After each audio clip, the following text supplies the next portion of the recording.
Welcome to the final team selection video of Euro 2020 Fantasy Football. We're in Matchday 7. We're here at the final. I'm going to be recapping on how my team did in Matchday 6, the semi-finals, before talking about my team for Matchday 7 and my transfer plans, as I usually do. And I'll be aiming to do a deadline stream as well. A few hours before the deadline, I'll be confirming the final time with you lot. And then I'll be confirming my transfers most likely in that time. But at the moment, I've gone up in rank quite significantly from around 70k to 48k. 42 points, pretty decent, but still a bit disappointing on the whole. And this tournament has been full of ups and downs, as I've said before. But yeah, in terms of the captaincy, a late goal from a penalty from Harry Kane.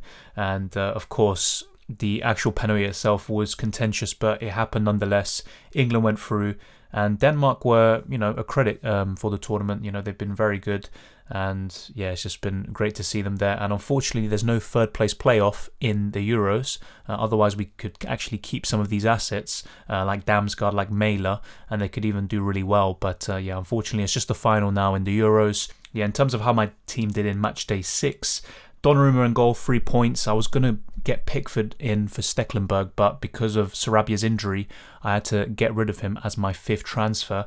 So Donnarumma with the 3 points, pretty happy with that. Got that save point. Mæhle with 0, very disappointing, but he's been exceptional in this tournament, and especially from match days 3 to 5. I mean, he was just really good and on fire, and just the amount of times he gets into dangerous positions. Yeah, he's been a class player, and definitely a lot of clubs are going to be interested in him, and we'll wait and see. But hopefully he stays at Atalanta for quite a while. As for Harry Maguire, yeah, 1-pointer, got the yellow card, but in the end with Harry Maguire, I do think he's got a lot of attacking potential, and maybe even in the final he scores, who knows. But yeah, Harry Maguire has been very good. John Stones 2 points, Luke Shaw as well. And on the whole, England defence, obviously that goal from Damsgaard, an exceptional free kick. And the first free kick to be scored at the Euros, it was long overdue for a free kick goal, and Damsgaard did it, and he was my highest scoring player this week, 8 points. No one expected that because, in the last few match days, he's been coming off around the 58th minute mark. So he's either been very unlucky or lucky to get that extra point for a clean sheet or for playing 60 minutes. But in the end, Damsgaard was really good. Chiesa was my final transfer in the end because of Sarabia being out, and it was between him and Dani Olmo, and there wasn't much in it, but Chiesa was slightly the better pick with a few more points and also going through to the final. And yeah, Chiesa's just been looking very dangerous. I talked about him in my team selection video for Matchday 6. I was talking about how good he looked against Belgium, and of course the great goal he scored against Austria. So yeah, Chiesa is looking in 5 form at the moment, and 2 goals in his last 3 games, and before that around 20 matches without scoring for the Azzurri.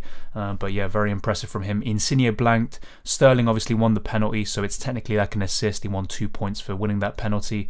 And Morata came on as a substitute and scored. Of course, a lot of people were very pessimistic looking at the Spain versus Italy lineups. They were getting rid of Morata potentially, and I could see the appeal of moving from him to Oyarzabal. And to be honest, if I had a free transfer to spare, I probably would have done the same thing.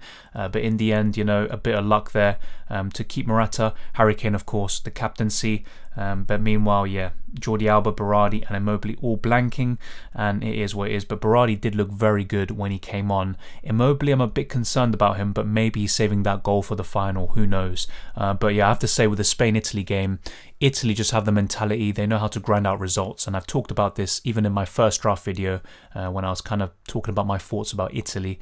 But Spain, in my opinion, were probably the better team on the day, but in the end, just didn't take their chances, and Italy know how to grind out results. They have a better defence too, and on penalties they were more composed, to be honest, and it is also down to luck. But yeah, in the end, very happy with my team, and I did actually have Emerson at one point instead of Alba, but it's only a 4-point difference, and a bit lucky because he got substituted off before Italy conceded. But moving on to my team for Matchday 7 at the moment, without transfers, this is how it's looking.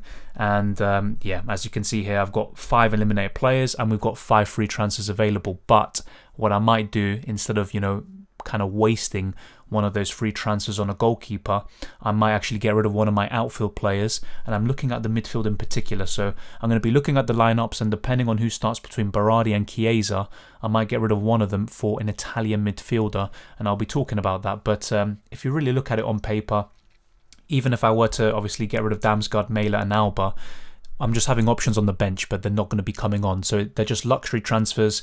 I've got a full 11 pretty much. Obviously, I'm missing one player really, but that's fine. That could easily be rectified. And I'll just have backup options on the bench. But at the moment, in terms of the captaincy, I am thinking I'm going to go with Kane. He's been growing into the tournament. Well, I'd say the Germany game was the turning point, but Ukraine showed what he can do. And you wouldn't be too surprised if he did something similar in the final, despite how good Italy are. But I think I might be going with Kane, but it's not completely settled yet. And I actually might change the captaincy depending on what the lineup is. So, of course, I'll be letting you guys know, whether it's in community post or the deadline stream. But at the moment, the captaincy is on Harry Kane. But I do think if you're looking for differentials, you're going to have to look at the likes of Chiesa, who, although they're 22% owned, not 22% of the entire game are going to be captaining him. So maybe someone like him could be, the way to go. You could also maybe go for someone like Grealish, or just kind of think outside the box. But really, I'm looking at this fixture, and although it could be a 0-0 and go to penalties or whatever, it's very risky to captain the defender at this stage. So I'm really going to be looking at the midfielders or attackers. And then ultimately, you're looking at the midfielders from Italy and England. You could also go for Barella, for example, or Insigne, who could be a differential captain, despite how heavily owned he is. But yeah, at the moment, going into the final, it's going to be very difficult to go up in rank because everyone's going to have a very similar team, especially from the active teams available. But we'll wait and see. And I'm happy with my team at the moment, but there's going to be a few modifications to kind of balance things out. I don't want to have triple England defence and only one Italy cover.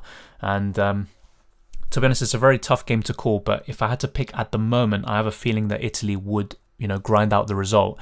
And of course, assuming that turns out to be the case, I want to have more Italian players, especially in the defence.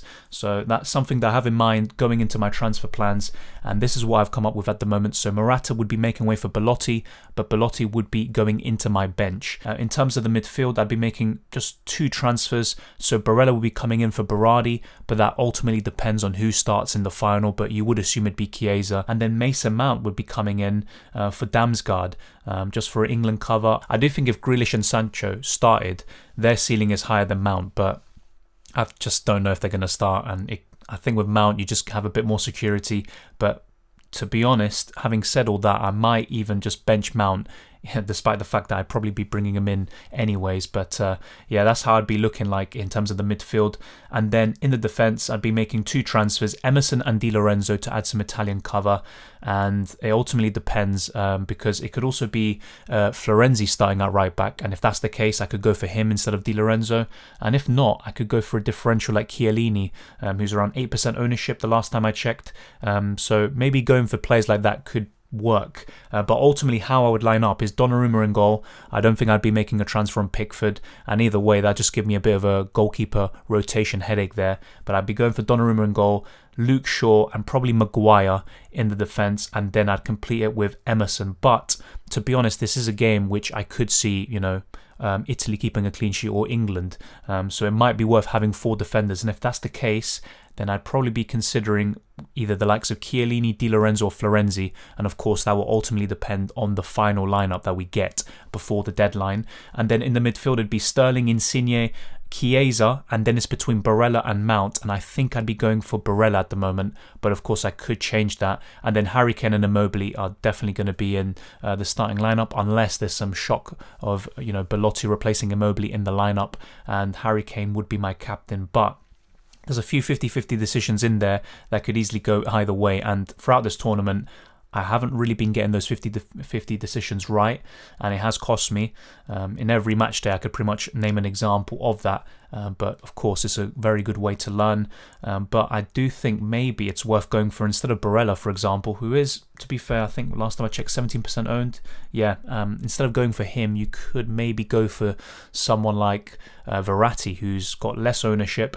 And of course, if a super sub like Pessina, for example, comes on and scores the goal, then you look like a genius and you get the points from it. But sometimes there could be these odd picks who never look like good assets. They might not have done anything throughout their international careers in terms of significant goals or even in this tournament, and then they come up with the goods at the final. Anyone can come clutch here, and it's going to be very interesting to see how it pans out. But the team is obviously going to be very template. It's the same with the majority of teams at the moment. There's not really too much room for being different. So that's why it might be worth, when you go on to your UEFA Fantasy game, the application or the website, it's worth looking and sorting it by maybe selected by percentage, and then just checking who is got the least or the lowest ownership, because that could really help you boost up the ranks. But I think I'm going to be, I'd say, playing it kind of safe.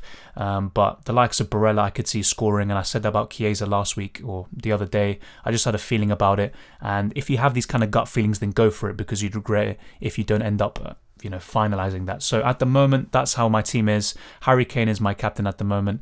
Donnarumma will be starting in goal. I'd be going with Luke Shaw and probably Maguire in defence, and then completing it with Emerson and maybe one of the other Italian defenders, depending on the lineups. Sterling, Insigne and Chiesa are locked in pretty much in my midfield. Then it's between Barella and Mason Mount, and up front, Immobile and Harry Kane would complete the team. But let me know, what do you think of my team, and how is your team at the moment? And who is going to be your captain? That's going to be the big question. And the captaincy is just going to be such a big pool either side, and this could get you into the rank you want or just outside what you are aiming for. So all the very best of luck to all of you. Hopefully you do well and you enjoy the final, and hopefully it's a great game and it's all about the football. And appreciate everyone who's been watching all the videos and live streams throughout the tournament over the last month. The engagement's been crazy, so appreciate all the support. And if you haven't already, smash the like button and subscribe if you're new around here. And just comment anything you want. You can also contact me on Twitter and Instagram. It's Dylan _RCM. It's the same as my YouTube handle, so you can talk to me there.